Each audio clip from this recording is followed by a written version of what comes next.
कृष्णास पाहून नाना प्रकारे वदले जन, कोणी म्हणाले यदुभूषण, कोणी म्हणाले पुराकी.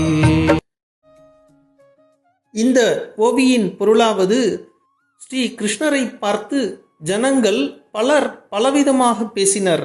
சிலர் யதுகுலத்து அரிய ஆபரணம் என்றனர், சிலரோ இடையன் என்றனர்.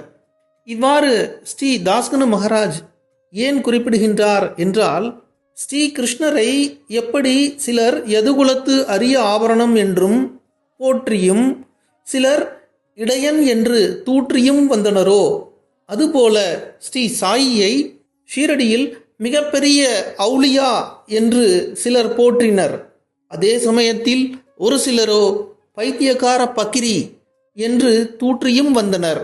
எனவே ஸ்ரீ கிருஷ்ணரோடு இத்தகைய சுவாரஸ்யமான ஒப்புமையை ஸ்ரீ தாஸ்கனு மகாராஜ் அவர்கள் செய்தருளியுள்ளார். ஜெய் சாய்ராம்.